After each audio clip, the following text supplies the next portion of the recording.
नमस्कार, good morning, सुप्रभात। सुबह के 8 बज रहे हैं। वक्त हो गया मध्य प्रदेश के नंबर 1 बुलेटिन का, गुड मॉर्निंग मध्य प्रदेश का। तो देश और दुनिया में क्या है खास, मध्य प्रदेश छत्तीसगढ़ की हर बड़ी खबर IBC 24 के हर एक बुलेटिन में आपको मिलता है। लेकिन छत्तीसगढ़ के बाद अब मध्य प्रदेश के बुलेटिन में आपको बताएंगे कि मध्य प्रदेश की बड़ी खबरें क्या है। शुरुआत सुर्खियों से। वक्फ कानून को लेकर सुप्रीम कोर्ट में आज फिर होगी सुनवाई। SG रखेंगे सरकार का पक्ष। कल सिब्बल ने कहा था मस्जिद में चढ़ावा नहीं आता, CGI बोले आता है। मोहन कैबिनेट की बैठक में कई बड़े फैसलों पर लगी मुहर। 31 मई को PM के हाथों भोपाल में मेट्रो का होगा शुभारंभ। राहवीर योजना को भी मंजूरी। शहरी स्वच्छता योजना दोबारा होगी शुरू। आज CM डॉक्टर मोहन यादव मंत्रालय में करेंगे अहम बैठक। सिंहस्थ 2028 की तैयारी को लेकर करेंगे समीक्षा। राज्य वन्य प्राणी बोर्ड की भी लेंगे बैठक। पाकिस्तान को पंडित धीरेन्द्र शास्त्री ने दी सुधरने की नसीहत। बोले पाकिस्तान बिगड़ैल बाप की औलाद, सुधर जाए वरना बड़ी सजा देंगे।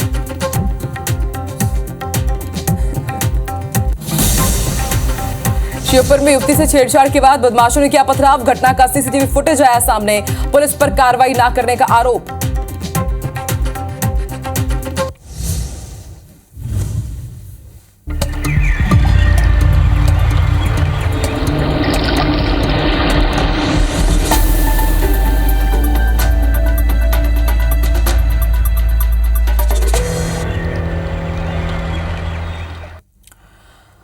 तो गुड मॉर्निंग मध्य प्रदेश के बुलेटिन में आपको मिलवाएंगे 25 लड़कों से शादी करने वाली लुटेरी दुल्हन से जासूस ज्योति मल्होत्रा MP पुलिस के रडार में कैसे पहुंची, इसका भी अपडेट देंगे। लेकिन सबसे पहले बात एक ऐसी खबर की जो मध्य प्रदेश के लॉ एंड ऑर्डर पर कई सवाल खड़े करती है। खबर श्योपुर से है, जहां मेले से घर लौट रही युवतियों से छेड़छाड़ और पथराव का सनसनीखेज मामला सामने आया है। तस्वीर भी हम आपको दिखाएंगे। इन तस्वीरों में आप देख सकते हैं कि बुरके में युवतियां पैदल घर लौट रही हैं। तभी दो युवक आते हैं बाइक में सवार होकर, पहले छेड़छाड़ करने की कोशिश करते हैं। उसके बाद दोनों युवक युवतियों पर पथराव कर देते हैं। पथराव करते युवकों का ये CCTV फुटेज सामने आया है। वहीं युवतियों ने कोतवाली TI पर भी गंभीर आरोप लगाए हैं कि जब वो शिकायत दर्ज करने के लिए पहुंची तो वो लापरवाही कर रहे थे। युवकों की पहचान हो गई है, लेकिन उसके बाद कार्रवाई नहीं की गई है। TI पर ये गंभीर आरोप लगे हैं। तो आप देखिए, ये तस्वीरें श्योपुर की है। कितने हौसले बुलंद है बदमाशों के कि पहले छेड़खानी करते हैं और उसके बाद जब विरोध किया गया तो पथराव भी कर देते हैं। और श्योपुर पुलिस और अव्वल दर्जे की पुलिस जब उनके पास पहुंचते हैं शिकायत करने के लिए, युवकों की पहचान हो जाती है, उसके बाद भी कार्रवाई नहीं की जाती, लापरवाही बरती गई। स्वदेश भारद्वाज संवाददाता हमारे साथ जुड़ चुके हैं। स्वदेश, ये तो हद हो गई है। जिन्होंने पथराव किया, छेड़छाड़ की, उनकी पहचान भी हो गई है, उसके बाद भी कोतवाली TI कार्रवाई नहीं कर रहे हैं। क्या पुलिस प्रबंधन की तरफ से कुछ जवाब आया है और कब तक इन आरोपियों की गिरफ्तारी हो पाएगी?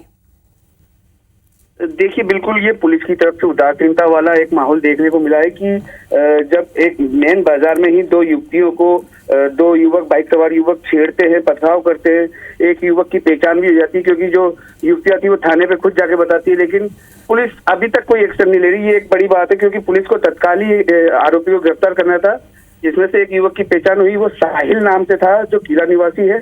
पुलिस को इसकी जानकारी भी मिली, पहचान भी हुई, लेकिन पुलिस सिर्फ कार्रवाई करने के नाम से अभी बैठी हुई है। किसी को गिरफ्तार नहीं करा है और ना ही इस पे कोई जांच शुरू की है। स्वदेश, जैसा कि आपने जानकारी दी कि युवतियों ने युवकों की पहचान कर ली है, तो क्या पुरानी रंजिश कोई या फिर उनके ही आसपास के लोग ये रहने वाले थे? नहीं, ये युवक किले परिसर में रहते हैं और ये युवतियां मेन बाजार से बोर्रा बाजार में रहती है।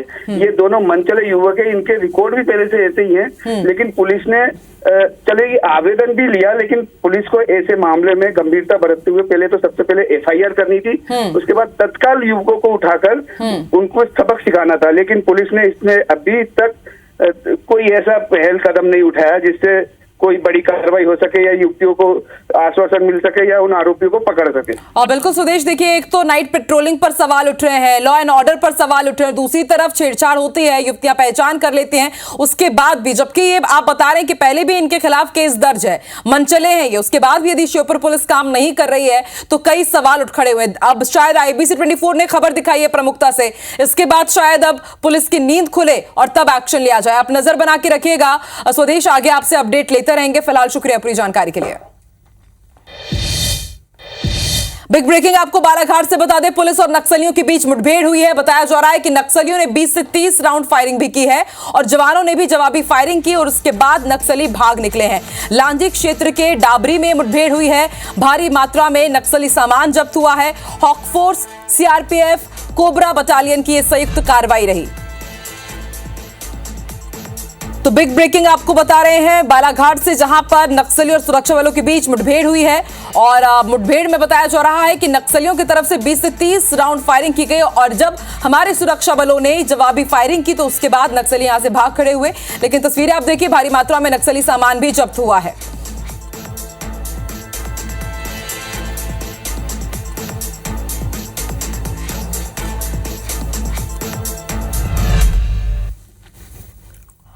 राजस्थान के सवाई माधोपुर जिले से पुलिस ने एक लुटेरी दुल्हन को मध्य प्रदेश की राजधानी भोपाल से गिरफ्तार किया है और बड़ी बात यह है कि आरोपी लुटेरी दुल्हन अब तक 25 शादियां कर चुकी है। इसके 25 दूल्हे हैं। दुल्हन बहुत ही शातिर है और शादी करने के बाद पैसे और जेवरात लेकर फरार हो जाती है। पुलिस ने लुटेरी दुल्हन को बोगस ग्राहक बनकर पकड़ने में सफलता हासिल की है। पुलिस ने लुटेरी दुल्हन से पूछताछ शुरू कर दी है। सवाई माधोपुर के मानटाउन थाना क्षेत्र के आईएचएस कॉलोनी में रहने वाले विष्णु ने पुलिस में लुटेरी दुल्हन सहित अन्य 2 लोगों के खिलाफ रिपोर्ट दर्ज कराई थी और उसके बाद पुलिस ने खुद इस लुटेरी दुल्हन से संपर्क किया। शादी करने के लिए पूरा एक साजिश रची गई, एक स्टिंग ऑपरेशन जैसा किया गया और उसके बाद लुटेरी दुल्हन को पकड़ा गया।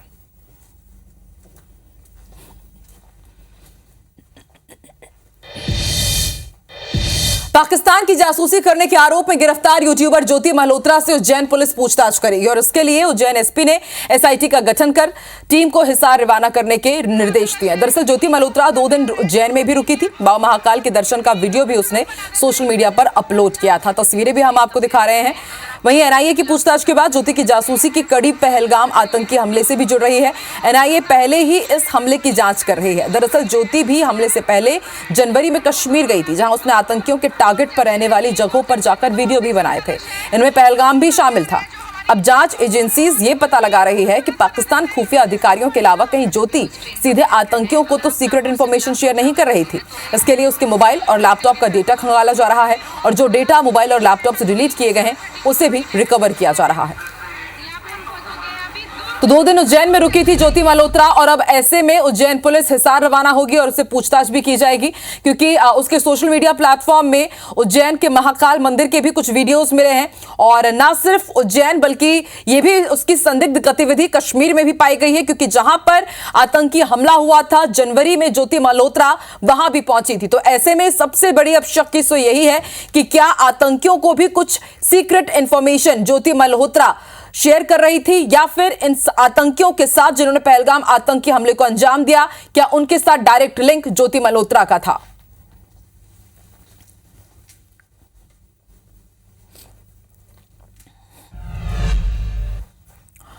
कर्नल सोफिया को लेकर आपत्तिजनक टिप्पणी करने वाले मंत्री विजय शाह के मामले की जांच के लिए बनी एसआईटी पर नेता प्रतिपक्ष उमंग सिंघार ने सवाल खड़े किए हैं।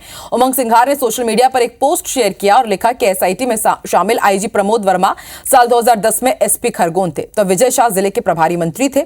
डी कल्याण चक्रवर्ती साल 2018 में खरगोन के एसपी थे, उस समय वन मंत्री थे विजय शाह। यानी जिन अफसरों ने पहले विजय शाह के अधीन काम किया है वही अब उनकी जांच करेंगे। उन्होंने आगे लिखा कि क्या सुप्रीम कोर्ट को रिपोर्ट देने के नाम पर सरकार आंख मिचौली खेल रही है या फिर एसआईटी की निष्पक्षता सिर्फ दिखावा बनकर रह गई है। मैं समझता हूं कि इस पर स्पष्ट होना चाहिए कि जिसने एसआईटी बनाई है वो विजय शाह तो बंद कमरे में बिठा के एसआईटी का गठन किया। इससे न्याय नहीं मिलेगा। ना सेना का अपमान जो किया विजय शाह ने, ना उसका न्याय मिलेगा, ना महिला के अपमान का न्याय मिलेगा। सीधे सीधे भारतीय जनता पार्टी विजय शाह को बचाना चाहती है। शहडोल के जयसिंह नगर में बड़ी मात्रा में गांजा जब्त किया गया है। जब्त गांजे की कीमत करीब 3 करोड़ रुपए से ज्यादा है। पुलिस ने अज्ञात आरोपियों के खिलाफ केस दर्ज कर जांच शुरू कर दी है। दरअसल पुलिस को खेत में बोरियां कुछ पड़ी होने की सूचना मिली थी, जिसके बाद पुलिस मौके पर पहुंची और 121 बोरियों में से 3800 किलो गांजा मिला है। गांजे की बोरियों के साथ कुछ मक्के से भरी बोरियां भी मिली है।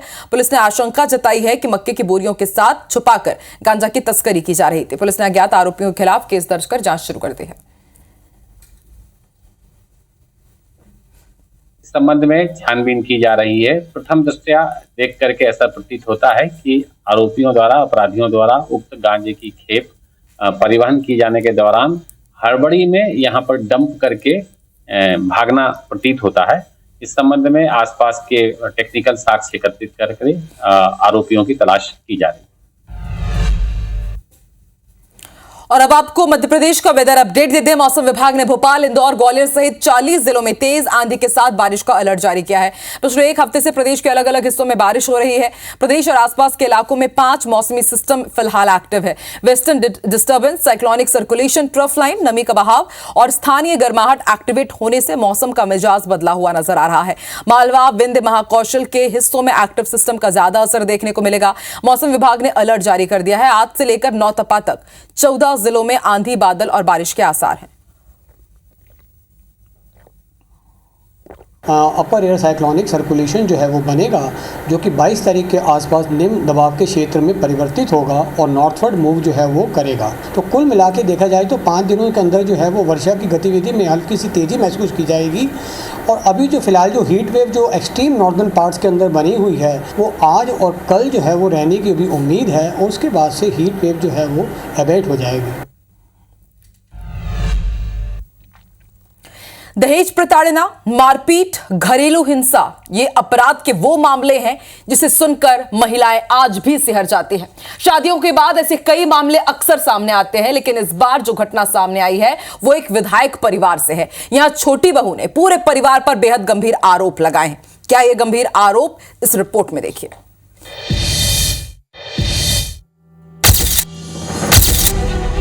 वो भी आएंगे और बैलेंस बोर्ड का वो लेके वापस जल्दी आ जाओ ना। जैसे हमेशा गाड़ी के लिए बोलना, मेरे फादर ने क्रेटा दी थी शादी में, लग्जरी कार नहीं दी। कांग्रेस के कद्दावर नेता और विधायक सुरेंद्र सिंह उर्फ हनी बघेल पर दहेज प्रताड़ना, मारपीट, जान से मारने की धमकी देने के मामले में एफआईआर दर्ज की गई है। हनी बघेल के छोटे भाई की पत्नी ने ससुराल पक्ष पर ये गंभीर आरोप लगाए हैं। धार जिले के कुक्षी से कांग्रेस विधायक सुरेंद्र सिंह बघेल के साथ ही पत्नी शिल्पा सिंह बघेल, भाई देवेंद्र सिंह बघेल, मां चंद्र कुमारी सिंह बघेल और बहन शीतल सिंह बघेल पर भी एफआईआर दर्ज की गई है। कांग्रेस विधायक की बहू काम्या सिंह बघेल की शिकायत पर भोपाल महिला थाने में केस दर्ज किया गया है। शिकायत करने वाली काम्या सिंह विधायक सुरेंद्र सिंह बघेल के छोटे भाई देवेंद्र सिंह बघेल की पत्नी है। सभी आरोपियों पर मारपीट करने, दहेज में स्कॉर्पियो कार मांगने, प्रताड़ित करने और असल जानकारी छिपाकर शादी कराने के आरोप हैं। क्या हुआ पूरा मामला, आखिर क्यों ऐसी स्थिति बनी कि दहेज प्रताड़ना, धमकी और ये मारपीट का मामला आपको दर्ज कराना पड़ा? मैम, ये तो जब से शादी हुई तब से लगातार हो ही रहा था, पर हमेशा मैं उनसे रिक्वेस्ट करती थी, उनको वो करती थी, तो हमेशा वो लोग मुझसे बोलते थे कि हाँ हम करेंगे, हम उसे समझाएंगे, हम उसे बोलेंगे, पर कभी भी कुछ नहीं करा।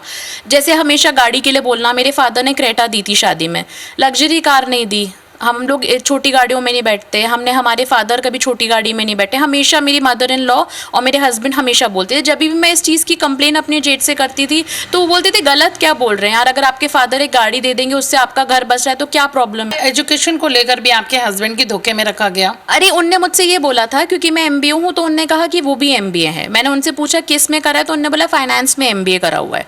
ठीक है, मैंने उस चीज़ को भी, क्योंकि स्टार्टिंग में पता नहीं था, जब ये फाइनेंशियल क्राइसिस आने लगे तो मैं उनसे बोलती थी कि आप जॉब ही ढूंढो, जब घर वाले सपोर्ट नहीं कर रहे। मैम ये भी करा तो बोलेगी 8वीं फेल को कौन नौकरी देता है। तो मैं शॉक्ड में चली गई, तो मुझे लगा वो झूठ बोल रहे हैं। फिर मैंने मेरे जेठ से पूछा कि बार बार ऐसे बोलते हैं, तो बोले हाँ उससे क्या हो गया, डेली कॉलेज तक पढ़ा, डेली कॉलेज इंदौर से वो 8th तक पढ़ा हुआ है, तो इंग्लिश में बात कर लेता है, तो वो उसको बेसिक मैनर्स तो आती है ना, क्या हो गया अगर उसे नहीं आता तो। हर चीज़ के लिए उनके पास रीज़न थे, पर उनने कभी भी किसी चीज़ का सल्यूशन नहीं दिया मैम। और फरवरी से आज मैं यहाँ इसलिए आई क्योंकि फरवरी से उन लोगों ने मेरे बच्चों की फ़ीस भरना, मेरे हस्बैंड यहाँ से भाग गए, मैं मेरे घर परिवार सबसे रिक्वेस्ट करती रही, हाथ पैर जोड़ती रही कि प्लीज़ आप मेरी हेल्प करिए। ना मेरी इंस्टॉलमेंट्स भरी जा रही है, ना बच्चों की फ़ीस भरी जा रही है, ना घर की किसी भी चीज़ के लिए कुछ भी दिया जा रहा है। जब मैं उनसे रिक्वेस्ट करती थी तो उनने मुझे ब्लॉक कर दिया। जब उनने मुझे ब्लॉक कर दिया तब फिर मुझे मीडिया और पुलिस के पास जाना पड़ा। काम्या का आरोप है कि पति 8वीं फेल है, लेकिन MBA पास आउट बताया गया। पति शारीरिक और मानसिक रूप से कमजोर है, ये बात छुपाई गई। शादी के बाद बच्चे भी IVF तकनीक से हुए। जुड़वा बच्चियां होने पर काम्या को सजा दी गई और ससुराल वाले काम्या को हॉस्पिटल में ही छोड़कर चले गए। उन्हें बेटे चाहिए थे। यही नहीं, काम्या की शादी 2018 में हुई थी। उसके कुछ दिनों बाद ही पति काम्या के साथ शराब के नशे में मारपीट करने लगा। इसकी शिकायत जब काम्या ने जेठ विधायक हनी बघेल से की तो उन्होंने भी काम्या को ही गलत ठहराते हुए धमकियां दी। काम्या ने थक हार कर अब मामला दर्ज करवाया है। पुलिस सभी आरोपियों को गिरफ्तारी की नोटिस जारी करने की तैयारी में है।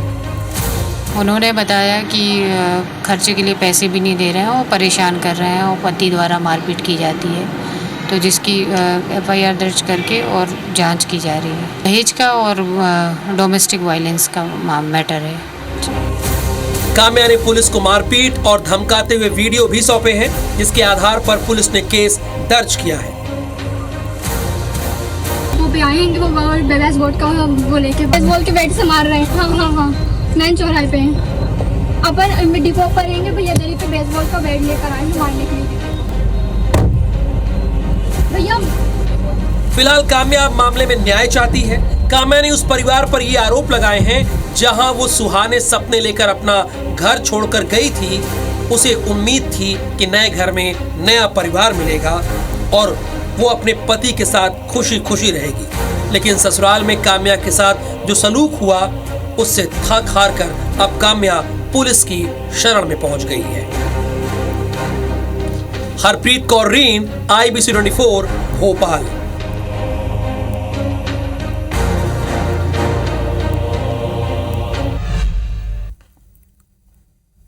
लव जिहाद, इस टर्म से आप सब वाकिफ तो हो ही चुके होंगे।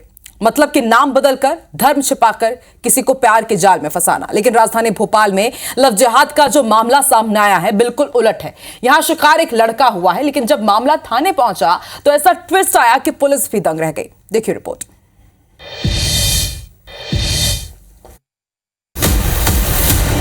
मैं मुसलमान हूँ, मेरे साथ 4 साल से रह रहे हैं वो। भोपाल के अशोका गार्डन में रहने वाले युवक ने पुलिस को आवेदन दिया है कि एक महिला ने धर्म छिपाकर पहले उसे अपने प्रेम के जाल में फंसाया और फिर शादी करने के बाद धर्म परिवर्तन का दबाव बनाया। जी हां, इस बार भोपाल में रिवर्स लव जिहाद का आरोप लगा है। अक्सर ऐसी कहानियों में लड़के लड़कियों को शिकार बनाते हैं, लेकिन इस बार बिल्कुल उलट हुआ। कल एक युवक शेखर सिलावट ने आवेदन पत्र थाने में दिया है। पैरेलली युवती ने भी एक आवेदन पत्र शेखर के विरुद्ध दिया है। दोनों आवेदन पत्र की जांच की जा रही है और उसमें जो दस्तावेज संलग्न किए गए हैं उन दस्तावेजों का भी परीक्षण किया जा रहा है। जो भी तथ्य प्रकाश में आएंगे उसके अनुरूप कार्रवाई की जाएगी। इधर जब युवती को थाने बुलाकर पूछताछ की गई तो पुलिस खुद हैरान रह गई। युवती ने बताया कि वो पिछले 4 साल से युवक के साथ रिलेशनशिप में थी। इसी महीने युवक ने उसके साथ 6 मई को आर्य समाज मंदिर में शादी की और शादी के महज 2 दिन बाद एक दूसरी युवती से सगाई कर ली। इस बात का जब युवती को पता चला तो उसने विरोध जताया, जिसके बाद युवक ने उसे धमकाते हुए उसके खिलाफ लव जिहाद की शिकायत कर दी। युवती का कहना है कि युवक को पता था कि वो मुस्लिम है। युवती ने पुलिस को तमाम दस्तावेज भी सौंपे हैं। युवती ने बताया कि रिलेशनशिप के दौरान 2 बार उसका अबॉर्शन भी करवाया गया। यही नहीं, युवक ने आर्य समाज में शादी के लिए युवती का फर्जी आधार कार्ड श्रेया सिलावट के नाम से भी बनवाया। वहाँ पर हमारी बातचीत शुरू हुई थी। वहाँ मेरे बच्चों का भी आना जाना था, उनको सब पता था। वो मेरे बच्चों के साथ खेलते कूदते थे, खाते पीते थे, उनको सब कुछ पता था मेरे बारे में। नहीं, उन्होंने मुझे अभी कोई धमकी नहीं दी है। शेखर का भाई है चिंटू और शेखर के जीजा हैं राकेश, वो मुझसे बोल रहे हैं तुम थाने में जाके ख़त्म करो मेरे भाई से रिश्ता, तुम मेरे भाई के पास नहीं आओगी, तुम जाओ। उनकी बहन मुझसे कह रही है फोटो वीडियो डिलीट करो शादी के। वो मेरे से बोल रहे हैं नहीं तो तुमको झूठे केस में हम लोग फंसा देंगे बहुत लंबा। युवती के खुलकर सामने आते ही शिकायत करने वाला युवक गायब हो गया। पहले उसने युवती पर आरोप लगाए, लेकिन जैसे ही युवती ने सच बयां किया, आरोप लगाने वाले युवक की पोल खुल गई। फिलहाल पुलिस तफ्तीश कर रही है। युवक का ये आरोप है कि युवती द्वारा उस पर दबाव डाला जा रहा है कि उसे धर्म परिवर्तन करना है, लेकिन इस तरह का तथ्य के प्रमाणीकरण के संदर्भ में कोई भी दस्तावेज इसको ज़्यादा प्रस्तुत नहीं किया गया है। युवती ने आर्य समाज का एक शादी का प्रमाण पत्र प्रस्तुत किया है, जिसमें जो युवक है और युवती दोनों का विवाह का विवरण है। 4 साल तक युवती का दैहिक शोषण, फिर शादी और फिर महज 2 दिन बाद ही दूसरी जगह सगाई करने वाले इस युवक ने अपने कुकर्मों को छिपाने के लिए लव जिहाद का सहारा लिया, लेकिन उसे पता नहीं था कि उसका सच सामने आ जाएगा। फिलहाल अब युवती की शिकायत पर पुलिस लव जिहाद का आरोप लगाने वाले युवक को तलाश रही है। हरप्रीत कौर रीन के साथ ब्यूरो रिपोर्ट, IBC 24 भोपाल।